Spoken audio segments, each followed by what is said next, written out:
പുണ്യനബിയോട് അവർക്കുള്ള സ്ഥാനം ഹദീസിന്റെ ഗ്രന്ഥം മുഴുവനും നിറഞ്ഞു കിടക്കുക.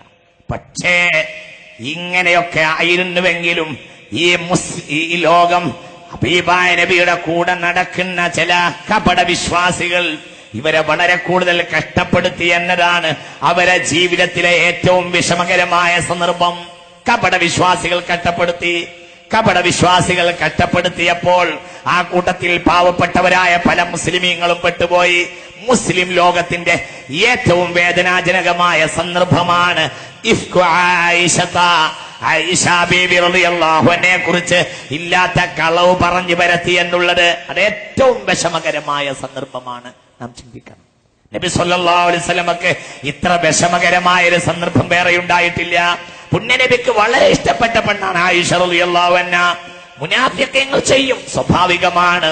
ഇന്നൽ മുനാഫിഖീന ഫിദ്ദർകിൽ അസ്ഫലി മിനന്നാർ. നരകത്തിന്റെ അടിത്തട്ടിലാണ് കപട വിശ്വാസികൾ എന്ന് വിശുദ്ധ ഖുർആൻ പറഞ്ഞിട്ടുണ്ട്. അല്ലാഹു നമ്മെ കാത്തുരക്ഷിക്കട്ടെ. കപട വിശ്വാസികൾ നരകത്തിന്റെ അടിത്തട്ടില്ല. പുണ്യനബിയുടെ ഭാര്യയെ കുറിച്ച് ഇല്ലാത്ത കളവ് പറഞ്ഞ് പ്രചരിപ്പിച്ചു. എക്കാലത്തെയും കളവുണ്ടാക്കി സമൂഹത്തിൽ കുഴപ്പമുണ്ടാക്കുന്ന ആളുകൾക്ക് എക്കാലത്തെയും വലിയ പാഠം ഈ ഒരു സംഭവമാകുന്നു. കളവ് പ്രചരിപ്പിക്കുന്ന ആളുകൾ, കുഴപ്പമുണ്ടാക്കുന്ന ആളുകൾ, ഇല്ലാത്ത കളവുണ്ടാക്കുന്ന ആളുകൾ പുണ്യനബിയുടെ ഭാര്യയെ പോലും വിട്ടിട്ടില്ല എന്ന യാഥാർത്ഥ്യം വളരെ ഗൗരവമായി നാം പഠിക്കുകയും ചിന്തിക്കുകയും ചെയ്യണം. ആയിഷ ബീവിയുടെ സംഭവത്തിലെ ഏറ്റവും പ്രധാനപ്പെട്ട കാര്യം ആയിഷ ബീവി റളിയല്ലാഹു അൻഹയെ കുറിച്ച് കപടന്മാർ പറഞ്ഞുണ്ടാക്കിയ സംഭവമാകുന്നു. അള്ളാഹു നമ്മെ കാത്തുരക്ഷിക്കുമാറാകട്ടെ. ഇമാം ബുഖാരിയുടെ സ്വഹീഹിൽ നിന്ന് ആ ഭാഗം ഞാൻ അങ്ങോട്ട് വായിക്കാം. വളരെ വിശദീകരിച്ച് ഇമാം ബുഖാരി അടക്കം ആ സംഭവം രേഖപ്പെടുത്തിയിട്ടുണ്ട്. അൻ ആയിഷ റളിയല്ലാഹു അൻഹ കാന റസൂലുള്ളാഹി സ്വല്ലല്ലാഹു അലൈഹി വസല്ലം ഇദാ അറാദ അൻ യഖ്റുജ ലിസഫരിൻ, ഒരു യാത്രക്ക് പോകാൻ നബി ഉദ്ദേശിച്ചാൽ അഖ്റഅ ബൈന നിസായിഹി, ഭാര്യമാർക്കിടയിൽ നറുക്കിടുന്ന പതിവുണ്ടായിരുന്നു.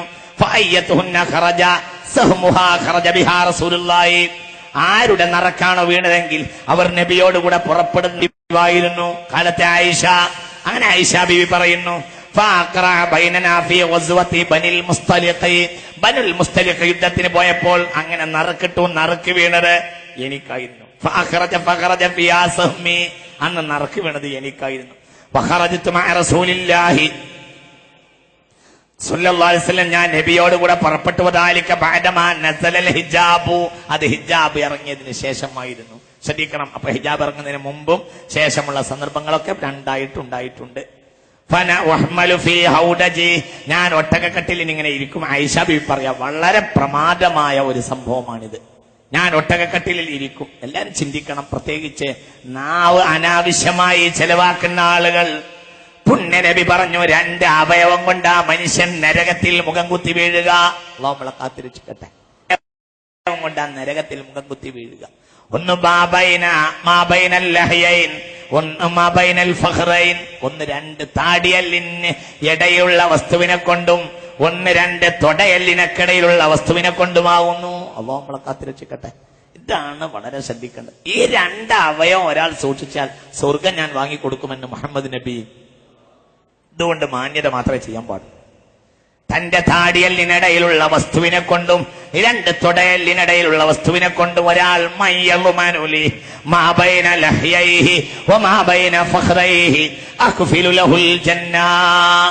ആരെങ്കിലും 2 താടിയല്ലിനിടയിലുള്ള വസ്തുവിനെ കൊണ്ടും ശ്രദ്ധിക്കണം. ഇത് വളരെ ശ്രദ്ധിക്കണം. ഏത് നോമ്പ് നോറ്റാലും ഗൈബത്ത് പറയാൻ ഒരു മടിയില്ല മുസ്ലിമീങ്ങൾക്ക്. നിസ്കരിക്കും, ഗൈബത്ത് പറയും. നോമ്പ് നോൽക്കും, ഗൈബത്ത് പറയും. അത് മനുഷ്യന്മാരുടെ ഇറച്ചി അങ്ങനെ തിന്നും, ആരുടെയും തിന്നും, ഒരു മടിയില്ലാതെ. അമലൊക്കെ നഷ്ടപ്പെടുത്തി കളയും, കുറച്ച് കൂടുതൽ ദോഷം ഉണ്ടാക്കും. അല്ലാഹു നമ്മളെ കാത്തുരക്ഷിക്കട്ടെ. ഹബീബായ റസൂലുള്ളാഹി ഒരിക്കൽ ചോദിച്ചു, സാന്ദർഭികമായി പറയാം. ഹബീബായ നബി സല്ലല്ലാഹു അലൈഹി വസല്ലമ തങ്ങൾ ചോദിച്ചു, അതദറൂന മനിൽ മുഫ്ലിസു, പാപ്പറായ ആൾ ആരാണെന്ന് നിങ്ങൾക്കറിയുമോ? ആരാ പാപ്പർ? ചോദിച്ചു. അല്ലാഹു റസൂലും ആരും ഞങ്ങൾക്ക് അറിഞ്ഞൂടാ. ചിലർ പറഞ്ഞു, പാപ്പരായ ആളെന്നാൽ നേരത്തെ മുതലുണ്ടായിരുന്നു, ഇപ്പോൾ മുതലില്ലാതെ, അങ്ങനത്തെ ആളാണ്. ഫഖാല, ഹബീബായ നബി പറഞ്ഞു, അൽ മുഫ്ലിസു മിൻ ഉമ്മത്തി, എന്റെ സമുദായത്തിലെ പാപ്പർ എന്ന് പറഞ്ഞാൽ അള്ളാഹുവിന്റെ കോടതിയിലേക്ക് ഇഷ്ടം പോലെ സുഹൃതങ്ങളും കൊണ്ടുവന്ന ആളാ. അയാളുടെ സുഹൃതങ്ങൾ അള്ളാഹുവിന്റെ കോടതിയിൽ സമർപ്പിക്കാൻ ഒരുങ്ങിയപ്പോൾ ഒരാൾ വന്നു, എന്നിട്ട് പറഞ്ഞു ശതമനിയാരാ, അള്ളാഹുവേ ഇയാൾ എന്നെ പറ്റി ചീത്ത പറഞ്ഞിട്ടുണ്ട് എന്ന് പറയും. അപ്പോൾ ഇയാളെ നന്മ എടുത്തിട്ട് കുറെ അയാൾ കൊടുക്കും. അപ്പോൾ വേറൊരാൾ വരും, അയാൾ കയറി വന്ന് പറയും അള്ളാഹുവേ ശ്രദ്ധിക്കണം ശ്രദ്ധിക്കണം, ഓരോ ആളെയും നമ്മൾ അപകടപ്പെടുത്തിയിട്ടില്ലെങ്കിൽ, ഒരു ചതിയും ഒരു വഞ്ചനയും ഒരു ആൾമാറോട്ടും ഒന്നും നടത്തിയിട്ടില്ലെങ്കിൽ കുറഞ്ഞ അമൽ കൊണ്ട് തന്നെ രക്ഷപ്പെടും.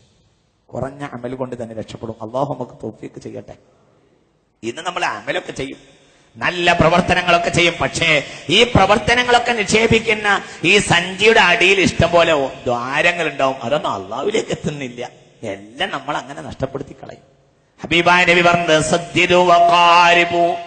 നേരെ ചൊവ്വേ ജീവിക്കുക. ഒരു മധ്യമായ അമൽ ചെയ്താൽ മതി, അത്ര വലിയ അമലൊന്നും ചെയ്ത് കഷ്ടപ്പെടുന്നു വേണ്ട. പക്ഷേ നേരെ ചൊവ്വേ ജീവിക്കണം. ഇന്ന് അമൽ ചെയ്യാൻ എല്ലാവരും തയ്യാറാ, പക്ഷെ നേരെ ചൊവ്വേ ജീവിക്കൂല. ഇത് വളരെ ചിന്തിക്കേണ്ട അതിപ്രധാനപ്പെട്ട കാര്യമാണ്. പെണ്ണുങ്ങൾ ചിന്തിക്കണം. ഗീബത്ത് പറഞ്ഞു പരത്തുന്ന കാര്യത്തിൽ വളരെ ചിന്തിക്കണം. മുൻപന്തിയിൽ പെണ്ണുങ്ങളാവുന്നു. എവിടെയും ഗീബത്ത് ഉണ്ടാക്കിയത്, എവിടെയും കുഴപ്പമുണ്ടാക്കിയത്, ആരെയും നാവ് കൊണ്ട് ആക്രമിക്കുന്ന കാര്യത്തിൽ പെണ്ണുങ്ങളെ നിങ്ങൾ മുമ്പിലാണ്. ഹബീബായ റസൂലുള്ളാഹിന്റെ ഭാര്യയുടെ അനുജത്തിയായ ഹംനയാണ് ഇതിന് തീ കൊടുത്തിരുന്നത് എന്ന് ചരിത്രം പറയുന്നുണ്ട്. എന്നാൽ ഹംനയൊന്നും മോശക്കാരിയൊന്നുമല്ല റളിയല്ലാഹു അൻഹാ. ഹംന നല്ല ആൾ തന്നെയാണ്. ഹംന നല്ല പെണ്ണൊക്കെ തന്നെയായിരുന്നു. പക്ഷേ ആയിഷ ബീവിയെ കുറിച്ച് ഗീബത്ത് പറഞ്ഞ കൂട്ടത്തിൽ ഉണ്ടായിരുന്നു ഹംന റളിയല്ലാഹു അൻഹാ. മാത്രമല്ല ഹസ്സാൻ ബിൻ സാബിത്ത് റളിയല്ലാഹു അൻഹു. ഞാൻ ആ ഭാഗത്തേക്ക് വരാം. ബനുൽ മുസ്തലിഖ് യുദ്ധം കഴിഞ്ഞ് യുദ്ധത്തിലേക്ക് പോകുക. ഫഅന ഉഹ്മലു ഫീ ഹൗദജി ഫഅൻസിലു ഫീഹി ഫസിർനാ ഹത്താ ഇദാ ഫറഗ റസൂലുള്ളാഹി സ്വല്ലല്ലാഹു അലൈഹി വസല്ലം മിൻ വസ്വതിഹി തിൽക വഖഫല വദനൗനാ മിനൽ മദീന. ഞങ്ങൾ യുദ്ധത്തിന് പോയി, ഞങ്ങൾ മടങ്ങി വന്നു. വദനൗനാ മിനൽ മദീന, മദീനയിലേക്ക് അടുത്തായിട്ടുണ്ട്. ആദന ലൈലതൻ ബിർറഹീൽ, പെട്ടെന്ന് ഒരു രാത്രി മദീനയുടെ പരിസരത്ത് ഒരു സ്ഥലത്ത് താമസിക്കാൻ നബി വിളിച്ചു പറഞ്ഞു, താമസിക്കാൻ പറഞ്ഞു. ഒരു രാത്രി നേരെ ഗ്രാമത്തിലേക്ക് രാത്രി കയറി ചെല്ലുന്ന പതിവ് നബിക്കുണ്ടായിരുന്നില്ല സ്വല്ലല്ലാഹു അലൈഹി വസല്ലം. അത് വളരെ പ്രധാനപ്പെട്ടതാണ്. നേരെ വീട്ടിലേക്ക് കയറി ചെല്ലാൻ പാടില്ല. നബിയുടെ ചിട്ടകളിൽപ്പെട്ടതാണ്. ഒരാള് തന്റെ വീട്ടിലേക്ക്, ഒരു കുടുംബത്തിലേക്ക്, നാട്ടിലേക്ക് രാത്രി എത്തിയാൽ പോലും അയാൾ സത്രത്തിലോ അല്ലെങ്കിൽ പള്ളിയിലോ താമസിക്കുകയും എന്നിട്ട് അയാൾ പകലിൽ വീട്ടിലേക്ക് പോവുകയും ചെയ്യണം എന്നതാണ്. എന്തുകൊണ്ട്? ഉറങ്ങുന്ന ആളുകളുടെ ഉറക്ക് നഷ്ടപ്പെടുത്തുക എന്നത് പുണ്യനബി ഇഷ്ടപ്പെടുന്നില്ല സ്വല്ലല്ലാഹു അലൈഹി വസല്ലം. ഹബീബാ റസൂലുള്ളാഹിന്റെ പതിവായിരുന്നു രാത്രി ഒരിക്കലും ഗ്രാമത്തിലേക്ക് കയറി വരില്ല, ഗ്രാമത്തിന്റെ പുറത്തായിരിക്കും താമസിക്കുക. അങ്ങനെ പിന്നെ നേരെ വെളുത്തിനെ ഗ്രാമത്തിലേക്ക് കയറും. മദീനയുടെ പുറത്ത് ഞങ്ങൾ താമസിച്ചു. അങ്ങനെ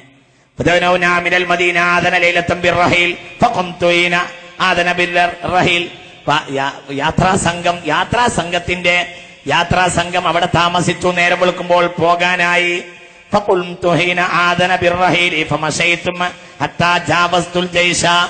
പെട്ടെന്ന് എത്രയും പെട്ടെന്ന് യാത്രാ സംഘം പുറപ്പെടുമെന്നായപ്പോൾ ഞാൻ എന്റെ കാര്യങ്ങളൊന്നും നിർവഹിച്ചു തീർന്നിട്ടുണ്ടായിരുന്നില്ല. എനിക്ക് വെളിക്കിരിക്കേണ്ട ആവശ്യമുണ്ടായിരുന്നു. അങ്ങനെ ഞാൻ ആ കുറച്ച് ദൂരത്തേക്ക് വെളിക്കിരിക്കാൻ വേണ്ടി പുറത്തേക്ക് പോയി. ഫലമ്മാ കളയിത്തു ശൈനി, കാര്യങ്ങളൊക്കെ കഴിഞ്ഞ് ഞാൻ ശുചീകരണമൊക്കെ ചെയ്തത് ഹത്താ അഖ്ബൽതു ഇലാ റഹ്ലി, യാത്ര ഒട്ടകക്കട്ടിലേക്ക് ഞാൻ മടങ്ങി വരുന്നപ്പോൾ ഫലമസ്തു സദരി, ഞാൻ എന്റെ നെഞ്ചിൽ ഇങ്ങനെ തടവി നോക്കി. നോക്കുമ്പോൾ എന്റെ കഴുത്തിലൊരു മാല ഉണ്ടായിരുന്നു. ഈ മാല വലിയ കുഴപ്പമുണ്ടാക്കിയിട്ടുണ്ട്, പിന്നെയും കുഴപ്പമുണ്ടാക്കിയിട്ടുണ്ട്, ചിലപ്പോൾ നന്മ ഉണ്ടാക്കിയിട്ടുണ്ട്. മാലകളൊക്കെ പലപ്പോഴും പിന്നെ നന്മ ഉണ്ടാക്കിയിട്ടുണ്ട്. ഈ മാല വലിയ വിഷമത്തിന്റെ ഒരു മാലയാണ് ഇപ്പോൾ ഈ മാലന്റെ സംഭവം. എന്റെ കഴുത്തിലെ ഈ മാല അത് മുറിഞ്ഞു, അത് വീണ് പോയിട്ടുണ്ട്. ഫറജാഅത്ത്, അങ്ങനെ ഞാൻ മടങ്ങിപ്പോയി. ഞാൻ വിളിക്കാൻ പോയ ഭാഗത്തേക്ക് എന്നെ മടങ്ങി. ഞാൻ എന്റെ മാല അന്വേഷിച്ചുകൊണ്ട് നടന്നു. ഞാൻ അതിങ്ങനെ അന്വേഷിച്ചുകൊണ്ടേയിരുന്നു. അവര് യാത്രാസംഘമാകട്ടെ, അവര് എന്നെ കാത്തു നിൽക്കാതെ പോയി. എന്നെ കാത്തു നിൽക്കാതെ പോയതല്ല, സത്യത്തിൽ ഞാൻ അതിലുണ്ട് എന്നവർ ധരിച്ചു. ഒട്ടകം നിർത്തുമ്പോൾ പുറത്തുനിന്ന് കട്ടിൽ താഴേക്ക് ഇറക്കി വെക്കും. കൂടാരം, ഒട്ടകത്തിന്റെ പുറത്തൊരു കൂടാരം ഉണ്ടാവും. ആ കൂടാരത്തിന്റെ പുറത്തേക്ക് ഇറക്കി വെക്കും. അത് സിത്തറിട്ട് മൂടിയിട്ടുണ്ടാവും. കാരണം ഹിജാബാണ്. മുസ്ലിം വനിതകൾ അതിപ്രധാനപ്പെട്ട പർദ്ദയാചരിക്കുന്ന സമ്പ്രദായം തുടങ്ങിയതിനു ശേഷമാണ് ഈ സംഭവം ഉണ്ടായിട്ടുള്ളത്. അങ്ങനെ ഈ കട്ടിൽ താഴേക്കടത്തി വെക്കും. പോകാനാകുമ്പോൾ തിരിച്ച് ഒട്ടകപ്പുറത്തേക്ക് കയറ്റി വെക്കുന്ന ഒരു പതിവുണ്ടായിരുന്നു.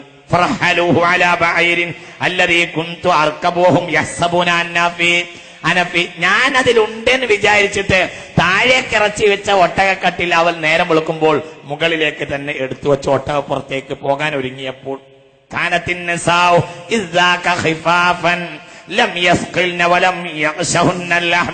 ഇന്നത്തെ പോലെയൊന്നുമായിരുന്നില്ല പെണ്ണുങ്ങൾ. അന്ന് തടി വല്ല മെലിഞ്ഞ പെണ്ണുങ്ങളായിരുന്നു. വേണ്ടത്ര ഭക്ഷണമൊന്നും പെണ്ണുങ്ങൾക്ക് കിട്ടുമായിരുന്നില്ല. ഭക്ഷണമൊന്നും വീട്ടിലുണ്ടായിരുന്നില്ല. അതുകൊണ്ട് ഇന്നത്തെ പിൽക്കാലഘട്ടത്തിലുണ്ടായിരുന്ന തടിയൊന്നും ഉണ്ടായിരുന്നില്ല. ഞാൻ ഇറച്ചി കുറഞ്ഞ പെണ്ണായിരുന്നു. വളരെ സ്കൽറ്റായ ഒരു പെണ്ണായിരുന്നു. അതുകൊണ്ട് ഞാൻ ഒട്ടകക്കട്ടിൽ ഉണ്ട് എന്ന് വിചാരിച്ചിട്ടാവണം അവർ വേഗം ഒട്ടകക്കട്ടിലിനെ ഒട്ടകപ്പുറത്തേക്ക് എടുത്തു വെച്ചിട്ട് അവർ വേഗം യാത്രാ സംഘം മുന്നോട്ട് പോയി. അങ്ങനെ പോയി. ഒട്ടകത്തിന്റെ കനം കുറഞ്ഞ ആളുകൾ പരിഗണിച്ചില്ല. അതിനവർ എടുത്തു വെച്ചപ്പോൾ അവർ ശ്രദ്ധിച്ചു അവരുണ്ടായിട്ടുണ്ടാവും. കാരണം ഒട്ടകക്കട്ടിൽ ഞാൻ ഇരുന്നാൽ തന്നെ അത്ര വലിയ തൂക്കമൊന്നും ഇല്ലാത്ത ഒരു പെണ്ണാണല്ലോ ഞാൻ എന്ന് വിചാരിച്ച് അവര് ഞാൻ ഉണ്ടെന്ന് ധരിച്ചിട്ടാവണം ഒട്ടകക്കട്ടിൽ നേരെ ഒട്ടകപ്പുറത്തിറത്തി വെച്ച് അവർ യാത്ര തുടങ്ങി.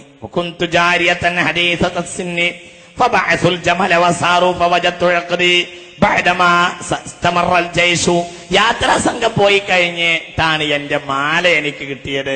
മാലയും കിട്ടി ഞാൻ മടങ്ങി വന്ന് നോക്കുമ്പോൾ യാത്രാ സംഘമൊക്കെ പോയിട്ടുണ്ട്.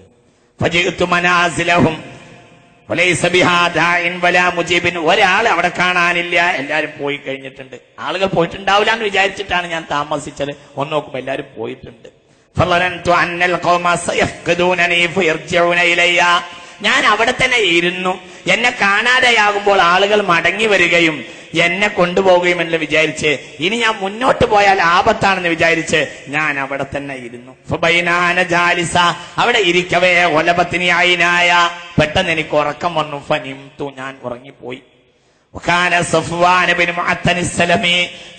ബിൻ മുഅത്തൽ എന്നൊരു സ്വഹാബി ഉണ്ടായിരുന്നു. അദ്ദേഹം പ്രഗൽഭ സ്വഹാബിയാണ്. അദ്ദേഹം ബദറിൽ പങ്കെടുത്ത മഹാനാണ്. അദ്ദേഹം എപ്പോഴും യാത്രാ സംഘത്തിന്റെ ബാക്കിലാണ് വരിക. രണ്ട് കാരണം കൊണ്ടാണ്. ഒന്ന്, അദ്ദേഹം വലിയ ഉറക്കക്കാരനാണ്. അപ്പൊ അദ്ദേഹത്തിന് എപ്പോഴും വേണം കുറച്ച് ഉറങ്ങുക. സുബഹി നമസ്കരിച്ചാലും ലേശ നേരം അദ്ദേഹം ഉറങ്ങും. ഉറക്കം ഒരു പതിവാണ്. സഫ്വാന്റെ ഭാര്യ എപ്പോഴും വന്നിട്ട് നബിയോട് പറയും, നബിയെ ഈ സഫ്വാന്റെ ഉറക്കം കൊണ്ട് കുഴങ്ങിയിട്ടുണ്ട്.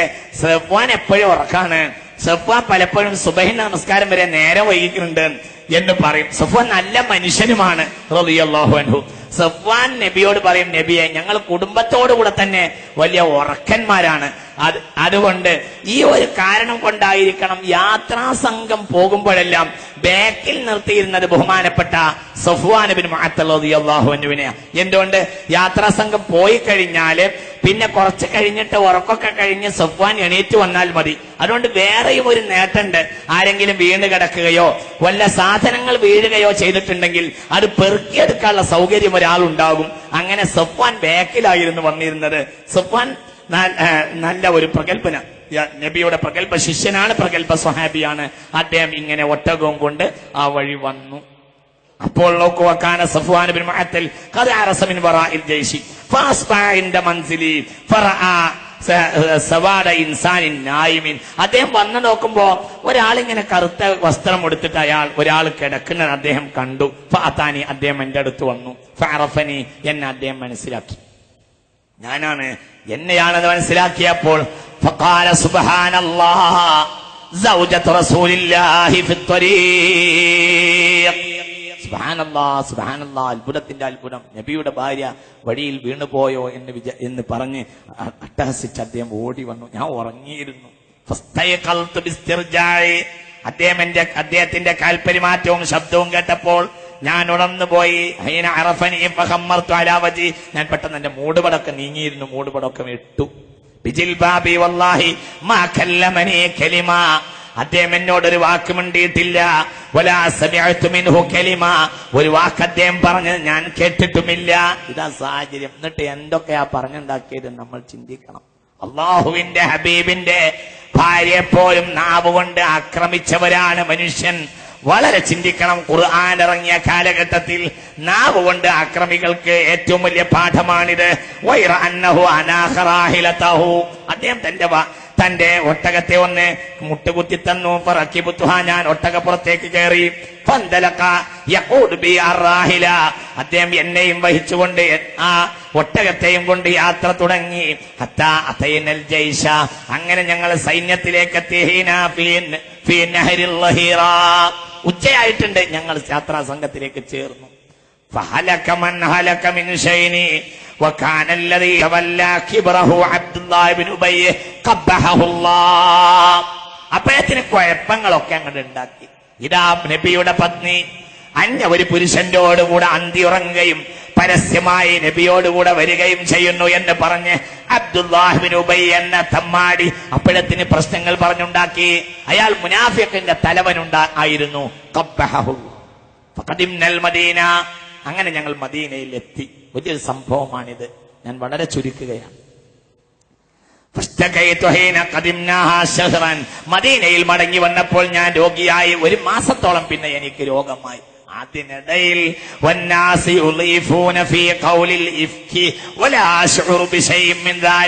ജനങ്ങൾ എന്തോ പറഞ്ഞു പരത്തിക്കൊണ്ടേയിരുന്നു. എന്താണ് പറഞ്ഞു പരത്തിയത് എന്ന വിഷയം ഞാൻ അറിഞ്ഞിരുന്നുമില്ല.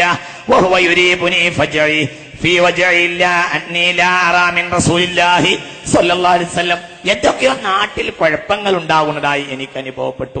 നബി എനിക്കൊണ്ട് തന്നെ ചില സംശയങ്ങൾ തോന്നി. ആയിഷ ബീവി പറയാണ്, നബി സാധാരണ ഞങ്ങളെ വീട്ടിൽ വന്നാൽ, എനിക്ക് രോഗമായ സമയത്ത് വന്നാൽ വളരെ ശുശ്രൂഷിക്കുകയും പരിചരിക്കുകയും അന്വേഷിക്കുകയും ചെയ്യുന്ന നബി എനിക്ക് രോഗമായപ്പോൾ ആ സമയത്ത് എന്റെ അരികിൽ വന്നില്ല. നബി വീട്ടിൽ വന്നാൽ ഫയുസല്ലിമു, വീട്ടുകാർക്ക് സലാം പറയും. എന്നിട്ട് ചോദിക്കും കൈഫത്തേക്കും, എങ്ങനുണ്ട്, അവൾക്ക് എന്തുണ്ട് എന്ന് ആ വീട്ടുകാരോട് ചോദിക്കും. എനിക്കും എന്തോ ചില സംശയങ്ങൾ തോന്നി. ഞാൻ വിഷയമൊന്നും അറിയില്ല. അങ്ങനെ ഒരു രാത്രി മുസ്താഹിനോടുകൂടെ ഞാൻ ബഹുമാനപ്പെട്ട മിസ്താഹ് ഇബ്നു അസാസ് റളിയല്ലാഹു അൻഹു അദ്ദേഹവും ഈ ഫിത്നയുടെ സംഘത്തിൽ ചേർന്നിട്ടുണ്ടായിരുന്നു. നമ്മൾ ചിന്തിക്കണം, ഒരു ഗീബത്ത് നാട്ടിൽ പരന്നാൽ പലരും അതിലങ്ങോട്ട് കൂടിപ്പോകും. സാധാരണക്കാരായ മുസ്ലിമീങ്ങൾ, സാധുക്കളായ മുഅ്മിനീങ്ങൾ ഇല്ലാത്ത കളവ് പറഞ്ഞു വരത്തും. മറ്റുള്ളവർ കളവ് പറഞ്ഞു വരുത്തിയാൽ ആ കളവിലേക്ക് ഇടും. സ്വാഭാവികമായി ഇവരും പങ്കുപറ്റിപ്പോകും. വലിയ നാശം അതുകൊണ്ട് സമൂഹത്തിൽ ഉണ്ടാവുകയും ചെയ്യും. മിസ്താഹ് ഇബ്നു അസാസ് റളിയല്ലാഹു അൻഹു പ്രഗൽഭ സ്വഹാബിയായിരുന്നു. അദ്ദേഹം ബദറിൽ പങ്കെടുത്ത സ്വഹാബിയായിരുന്നു. അദ്ദേഹത്തിന്റെ ഉമ്മ എന്റെ വീട്ടിൽ വരികയും ഞാൻ അദ്ദേഹത്തിന്റെ ഉമ്മയോട് കൂടെ ഒരിക്കൽ പുറത്തു പോവുകയും ചെയ്തു. വിളിക്കുപോയി രാത്രി. ഞാൻ ഉമ്മ മിസ്താഹിൻ കൂടി മടങ്ങി വരികയായിരുന്നു. ഞങ്ങളെ വീട്ടിൽ കക്കൂസ് ഉണ്ടായിരുന്നില്ല. വീട്ടിൽ വിരുന്ന് വന്നവളായിരുന്നു ഉമ്മ മിസ്താഹ് റളിയല്ലാഹു അൻഹാ. ഞാൻ രോഗിയായി കിടക്കുന്ന സാഹചര്യത്തിൽ വീട്ടിൽ ഉമ്മ മിസ്താഹ് വിരുന്ന് വന്നു. അങ്ങനെ ഉമ്മ മിസ്താഹ് ഞങ്ങളെ വീട്ടിലായിക്കൊണ്ടിരിക്കവേ, ഞങ്ങളുടെ വീട്ടിലാകുമ്പോൾ ഒരു രാത്രി ഞാൻ ഉമ്മ മിസ്താഹും കൂടി രാത്രി പുറത്തു പോയി വിളിക്ക് പോയിട്ട് മടങ്ങി വരിക. വീട്ടിൽ കക്കൂസ് ഇല്ലാത്ത സാഹചര്യവുമാണ്. മടങ്ങി വരുന്ന സാഹചര്യത്തിൽ വെച്ചുകുത്തി വീണ് പോയി ബഹുമാനപ്പെട്ട ഉമ്മ മിസ്താഹ് റളിയല്ലാഹു അൻഹാ. ഉമ്മ മിസ്താഹിന്റെ ഉമ്മ വെച്ചുകുത്തി വീണു. എന്റെ വാപ്പയുടെ ഒരു അകന്ന ബന്ധു കൂടിയാണ് ബഹുമാനപ്പെട്ട ഉമ്മ മിസ്താഹ് റളിയല്ലാഹു അൻഹാ. അതോടുകൂടെ തന്നെ ഫഖാലത്ത് അവർ പറഞ്ഞു, മിസ്താഹിന്റെ നാശം വരട്ടെ, അവനാണ് ഈ കുരുത്തക്കടൊക്കെ കൊണ്ടുവന്നത് എന്ന് പറഞ്ഞു. ഫഖുൽതു ലഹാ, ഞാൻ ഉമ്മ മിസ്താഹിനോട് ചോദിച്ചു, നീ പറഞ്ഞ വളരെ മോശല്ലേ. ബദറിൽ പങ്കെടുത്ത ഒരാളെ മോശമായി ചിത്രീകരിക്കുകയോ? ഫഖാലത്ത്, അപ്പോൾ ഉമ്മ മിസ്താഹ് പറഞ്ഞു, അലം തസ്മഈ മാറാ ഖാൽ, എന്തൊക്കെയാണ് ഈ മിസ്താഹ് പറഞ്ഞു നടക്കുന്നത് എന്ന് നിങ്ങൾക്കറിയുമോ? നിനക്കറിയുമോ ആയിഷ എന്ന് ചോദിച്ചു. മാതാക്കാൽ എന്താ പറയുന്നെന്ന് ചോദിച്ചു. ഞാനൊന്നും അറിഞ്ഞിട്ടുണ്ടായിരുന്നില്ല. ഫഅഖ്ബറത്നി ബിഖൗലി അഹ്ലിൽ ഇഫ്കി, പറഞ്ഞുണ്ടാക്കിയ വിഷയങ്ങൾ മുഴുവനും ഇങ്ങനെ ഒന്നൊന്നായി ഉമ്മ മിസ്താഹ് പറയുകയും ഫലമ്മാ റജഅതു ഇലാ ബൈതി ദക്കറ അലയ്യ റസൂലുള്ളാഹി സ്വല്ലല്ലാഹു അലൈഹി വസല്ലം സുമ്മ ഖാല കൈഫ തീകും ഫഖുൽതു ലഹു അതഅദന ലി അൻ ആതിയ. ഇലാ അബവയ്യ, ഞാൻ വീട്ടിലേക്ക് വന്ന് കൂടുതൽ രോഗിയായി. അത് കേട്ടപ്പോൾ ഞാൻ ആകെ വിഷമത്തിലായി. വലിയ നീണ്ട ഒരു ഹദീസ് ഇത് സംബന്ധമായി ഇമാം ബുഖാരി തന്റെ സ്വഹീഹിൽ രേഖപ്പെടുത്തിയിട്ടുണ്ട്. ഞാൻ വളരെ വിഷമത്തിലായി, വളരെ രോഗിയായി. വീട്ടിൽ നബി വന്നപ്പോൾ ഞാൻ നബിയോട് ചോദിച്ചു, നബിയെ, ഞാൻ എന്റെ ഉമ്മാന്റെ വാപ്പാന്റെ അടുത്തേക്ക് പോട്ടെ? ഞാൻ ചോദിക്കേണ്ടത് പാടി.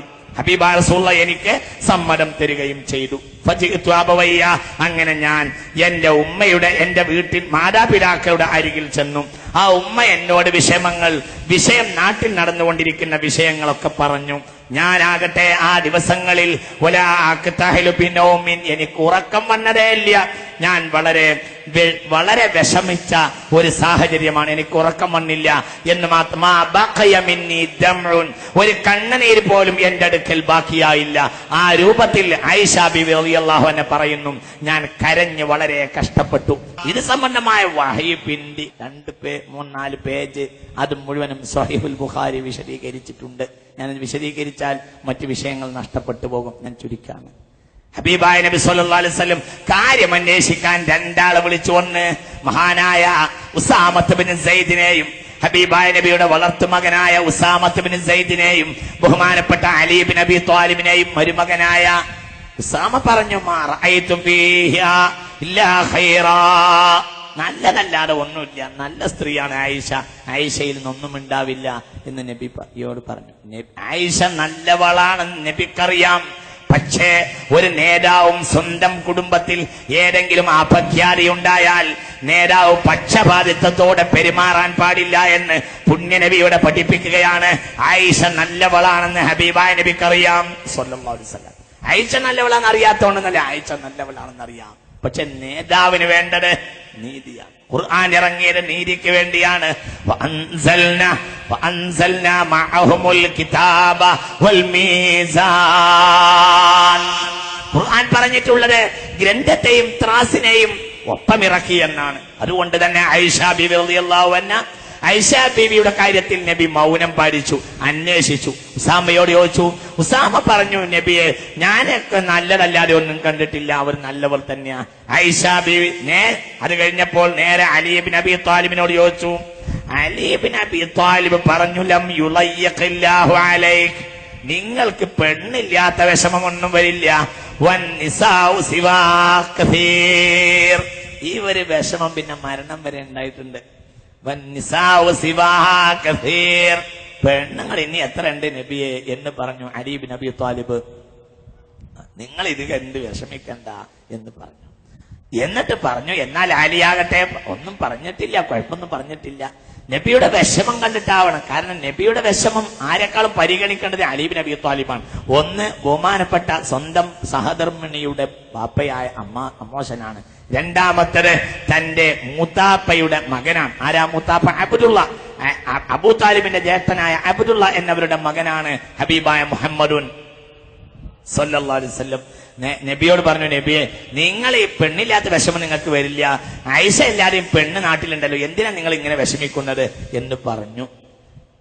ഏതായാലും അലി ഇങ്ങനെ കൂടി ചേർത്തു, വേലക്കാരി പെണ്ണിനോട് ചോദിച്ചാൽ എന്തെങ്കിലും ഉണ്ടെങ്കിൽ വേലക്കാരി പെണ്ണ് പറയും, നമുക്ക് അവരോട് ചോദിക്കാം എന്ന് പറഞ്ഞു. ബരീറ, ആയിഷ ബിയുടെ വേലക്കാരിയായിരുന്നു ബരീറ. ബരീറ എന്ന പെണ്ണിനെ നബി സല്ലല്ലാഹു അലൈഹി വസല്ലം വിളിച്ചു.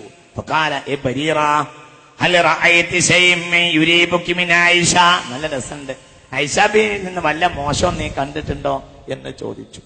ഫഖാലത്ത്, ബരീറ പറഞ്ഞു, വല്ലാഹി ഇൻ റഅയ്തു മിന്നാ അംറൻ ഖത്തു, ഞാൻ ഒന്നും കണ്ടിട്ടില്ല. ഒന്നും കണ്ടിട്ടില്ല. അക്സറ മിൻ അന്നഹാ ജാരിയ തനാമു അൻ അജീനതി അഹ്ലിഹാ, ഞാൻ ചിലപ്പോൾ ഒന്നുമില്ല, ആയിഷ വളരെ നല്ലവളാണ് നബിയെ.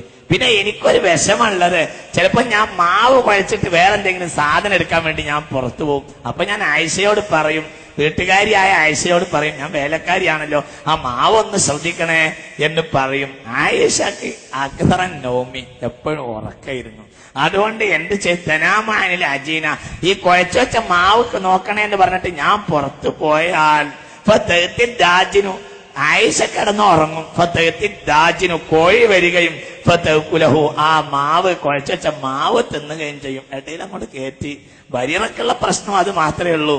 ഞാൻ അങ്ങനത്തെ ഒരു പ്രശ്നം ഞാൻ കണ്ടിട്ടുള്ളൂ, വേറൊരു പ്രശ്നമൊന്നുമില്ല. വളരെ നല്ല ആളാണ് എന്ന് പറഞ്ഞു ബഹുമാനപ്പെട്ട ഹബീബായ നബിയോട് ബരീറ പറഞ്ഞു. ഫഖാമ റസൂലുള്ളാഹി, നബി വന്നു.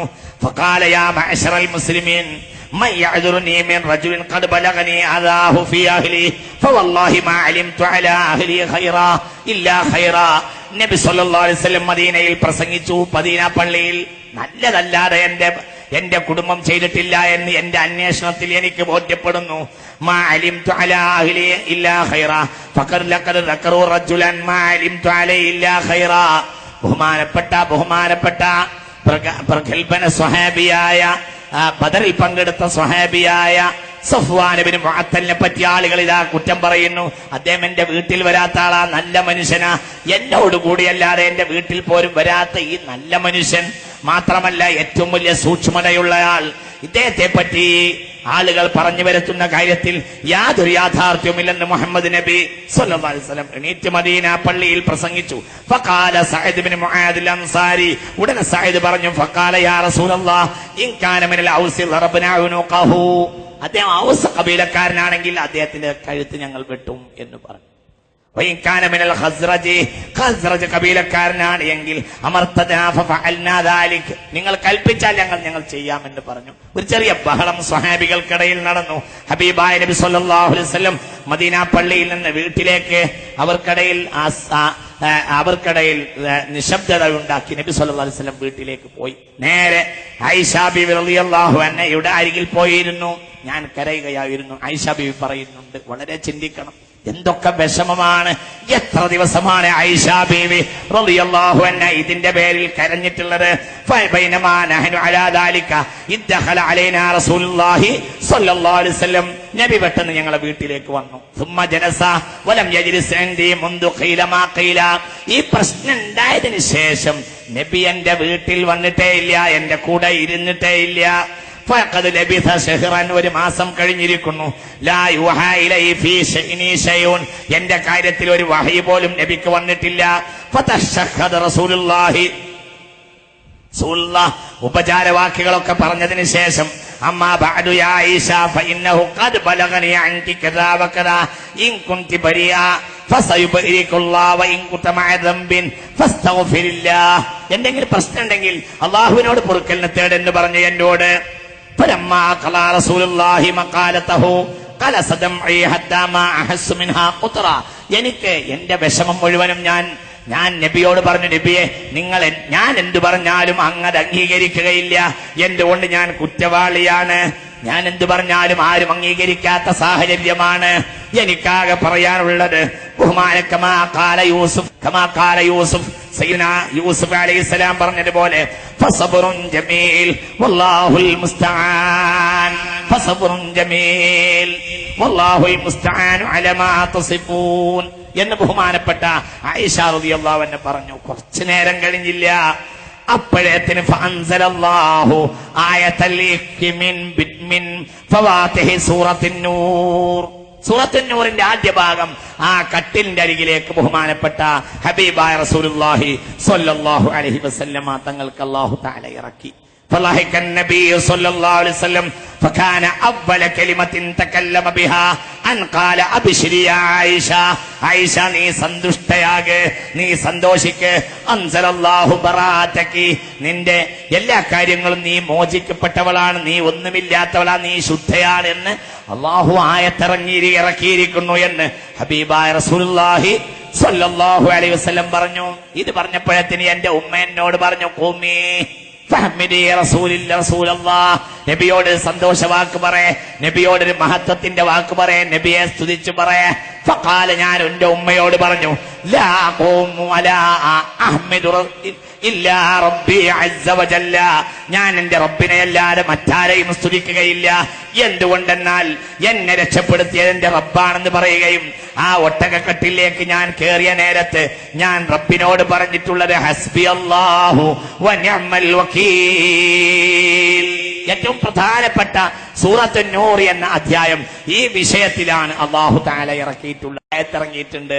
ഒരിക്കൽ ഇതേപോലെ ഈ മാല പിന്നെ ഒരു പ്രശ്നം ഉണ്ടാക്കിയിട്ട് നബിയും സഹാബികളും ഒരു യാത്രക്കടയിൽ തമ്പടിച്ചു. ഞാന് ഐഷാബി പറയാണ്, ഒട്ടകക്കട്ടിലേക്ക് കയറാൻ നോക്കുമ്പോൾ എന്റെ മാല കാണാനില്ല. ഞാൻ നബിയോട് പറഞ്ഞു, വേഗം കഴിഞ്ഞ പോലത്തെ പ്രശ്നം ഇനി ഉണ്ടാവണ്ടെന്ന് വിചാരിച്ചിട്ട് ഞാൻ തെരഞ്ഞു പോയില്ല. ഞാൻ വേഗം നബിയോട് പറഞ്ഞു, നബി എന്റെ മാല കാണാനില്ല. യാത്രാ സംഘം നിൽക്കാൻ നബി പറഞ്ഞു, എന്നാ മാല കണ്ടെടുക്കട്ടെ എന്ന്. അവിടെ അങ്ങോട്ട് നിർത്തി. പ്രശ്നമായി. ലൈസു മഅഹു മാഉൻ ലൈസു അലാ മാഇൻ വലൈസ മഅഹു മാഉൻ. അവിടെ പരിസരത്തും വെള്ളമില്ല, അവരെ കയ്യിലും വെള്ളമില്ല. ഒളു എടുക്കണം. മനുഷ്യന്മാർക്ക് നിസ്കരിക്കേണ്ട നേരമായാൽ വെള്ളമില്ല, കയ്യിലും വെള്ളമില്ല, പരിസരത്തും വെള്ളമില്ല. ഒന്ന് വിശ്രമിക്കാൻ ഇരുന്നപ്പോഴാണ് ഐഷബിയുടെ മാല പോയത്. നബി ഒറ്റ ഉറക്കം അങ്ങോട്ട് കൊടുത്തു. ഇനി മാല അങ്ങോട്ട് തെരഞ്ഞെടുക്കും, എന്നിട്ട് പോയാൽ മതി എന്ന് പറഞ്ഞു. ഐഷബി റളിയല്ലാഹു അൻഹയുടെ കാൽവണ്ണയിലേക്ക് തല അങ്ങോട്ട് വെച്ച് നബി സല്ലല്ലാഹു അലൈഹി വസല്ലം നല്ല ഉറക്കം ഒട്ടകക്കട്ടിലിൽ. ആളുകൾ മുഴുവനും നബിയോട് എന്ത് പോയി പറയും? ആളുകൾ നേരെ സിദ്ദീഖുൽ അക്ബറിന്റെ അരികിൽ വന്നു. സിദ്ദീഖ, ഇതെന്ത് കളിയാ നിന്റെ മോളി കളിക്കുന്നത്? നബിയെ ഞങ്ങളെ മുഴുവൻ നിർത്തിയിട്ട് ഇവിടെ വെള്ളമില്ലല്ലോ, എന്ത് കളിയാ ഇത് സിദ്ദീഖ എന്ന് പറഞ്ഞു. സിദ്ദീഖ് റളിയല്ലാഹു അൻഹു ദേഷ്യം വന്നു. നേരെ ഒട്ടകക്കട്ടിലിന് വന്ന് ഇടിച്ച് ശരിയാക്കാൻ വേണ്ടി വന്നതാ. ഒന്ന് നോക്കുമ്പോ റസൂലുള്ളാഹി അലാ ഫഖദിഹ, എന്റെ തല നേരെ കാൽവണ്ണയിൽ കാലിന്റെ തൊടയിൽ ഇങ്ങനെ വെച്ചിട്ട് നബി അങ്ങനെ ഉറങ്ങാ ഒട്ടകക്കട്ടിലിൽ. ഇത് കണ്ടിട്ടാ വരുന്നത്. കണ്ടുപോയതിന് സിദ്ദീഖുൽ അക്ബർ ദേഷ്യം വന്നു. സിദ്ദീഖുൽ അക്ബർ വന്നിട്ട് എന്നോട് പറഞ്ഞു, ഫാത്തബനി മാഷാ അല്ലാഹ് യഖൂ, എന്നോട് മാഷാ അല്ലാഹു യഖൂല, പറയാനുള്ളത് മുഴുവൻ അങ്ങോട്ട് പറഞ്ഞു അവിടെ നിന്നിട്ട്. അടിക്കാൻ കഴിഞ്ഞിട്ട് അടിച്ചാൽ ശബ്ദം കേട്ട് നബി ഉറങ്ങുമെന്ന് പേടിച്ചിട്ട് മുമ്പ് പാമ്പിന്റെ മാളത്തിലേക്ക് കാല് വെച്ച് കൊടുത്ത ആളല്ലേ സിദ്ദീഖുൽ അക്ബർ. എന്റെ ഊരൊക്കെ ഇങ്ങനെ ഇട്ടിച്ചു. ഇനി അങ്ങനെ ഇട്ടിച്ചിട്ട് പറഞ്ഞു, നബിയെയും ജനങ്ങളെ മുഴുവൻ നീ ഇവിടെ നിർത്തിയില്ലേ? എന്റെ കളിയാണ് എന്റെ ഒരു മാലന്റെ കളി, കുറെ കാലമായിരുന്നു എന്റെ മാലന്റെ കളി തുടങ്ങിയിട്ട് എന്ന് പറഞ്ഞ് എന്നെ അവിടെ ഇരുത്തി. അങ്ങനെ നേരം വെളുത്തു. നബി ഉണർന്നു. സുബഹിയായപ്പോൾ വെള്ളമില്ല, മാല കിട്ടിയതുമില്ല. ഫഅൻസലല്ലാഹു ആയത്ത തയമ്മുമി, അന്നാണ് അല്ലാഹു തയമ്മത്തിന്റെ ആയത്തിറക്കിയത്. വെള്ളമില്ലാത്ത ആളുകൾക്ക് ശുദ്ധീകരണത്തിന് കുഴപ്പമൊന്നുമില്ല. അല്പം പൊടിമണ്ണെടുത്തിട്ട് കൈയും മുഖത്തുമയുടെ പൊടിമണ്ണ് കൊണ്ട് അടിച്ചാലും നമസ്കാരമടക്കമുള്ള പ്രധാന ആരാധനകൾ ചെയ്യാം. മനുഷ്യനെ പടച്ചത് തന്നെ മണ്ണിൽ നിന്നാണ്. മണ്ണിനെ പടച്ചവന് മണ്ണുകൊണ്ട് ശുദ്ധീകരിക്കാവുന്നതാണ് എന്നുള്ള സന്ദേശം ആ യാത്രയിലാണുണ്ടായത്. أو على سفر أو جاهد منكم من الغائط أو لامستم النساء فلم تجدوا ماء فتيمموا صعيدا طيبا. സൂറത്ത് നിസായിലെ 43-ാമത്തെ ആയത്തിറങ്ങി. അതുവരെ ഉണ്ടാവാത്ത അത്ഭുതം. കാരണം ഇടക്കിടക്ക് വെള്ളം നഷ്ടപ്പെട്ടു പോകുന്നവരാണ് മദീനയിലെ അറേബ്യയിലെ സംഭവം. അവർക്ക് ഇതിനേക്കാളും വലിയ സന്തോഷം ഇല്ല. വെള്ളമില്ലെങ്കിൽ നിസ്കരിക്കാതിരിക്കലായിരുന്നു അതുപോലത്തെ പതിവരെയുള്ള പതിവ്. ആയത്തിറങ്ങിയപ്പോൾ ഉസൈദ് ബിൻ ഹുദൈർ ഓടി വന്നിട്ട്, നിങ്ങൾക്കുണ്ടായ ആദ്യത്തെ ബറക്കത്തൊന്നല്ല, നിങ്ങൾ ബറക്കത്തിന്റെ കുടുംബം തന്നെയല്ലേ? ആലു അബൂബക്കറെ, നിങ്ങൾ ഇന്ന് കോളടിച്ചല്ലോ എന്ന് പറഞ്ഞു. എന്റെ ഊരക്ക് ഇടിച്ച ബാപ്പ കുറച്ചു കഴിഞ്ഞപ്പോൾ ഓടി വന്നു. യാ പുനയ്യ, കുഞ്ഞുമോളെ, എന്റെ കയ്യിൽ നിന്ന് പറ്റിപ്പോയതാണ്. ഇന്ന കലിമുല മുബാറക്ക, നീ മുമ്പേ ബറക്കത്തുള്ള പെണ്ണാണ് എന്ന് എനിക്കറിയാം എന്ന് പറഞ്ഞിട്ട് എന്നെ തലോടാൻ തുടങ്ങി. കുറച്ചു നേരം കഴിഞ്ഞു. എല്ലാരും തയമ്മം ചെയ്ത് നിസ്കരിച്ച് ഞങ്ങൾ പോകാനുള്ള ഒട്ടകത്തെ ഒന്നങ്ങോട്ട് നീക്കി നിർത്തിയിട്ടേ ഉള്ളൂ. ഒട്ടകത്തിന്റെ ചോട്ട് കിടക്കുന്നുണ്ട് മാല. ചിന്തിക്കണം. ഹബീബായ റസൂലുള്ളാഹി വളരെ ഇന്നൊക്കെ ഒരുപാട് പാഠം പഠിക്കാനുണ്ട്. ബഹുമാനപ്പെട്ട ആയിഷ ബീവി റളിയല്ലാഹു അൻഹയാൽ ഈ ഉമ്മത്തിന് കൈവന്നിട്ടുള്ള മഹത്തായ നേട്ടം ഞാൻ വിശദീകരിക്കുന്നില്ല.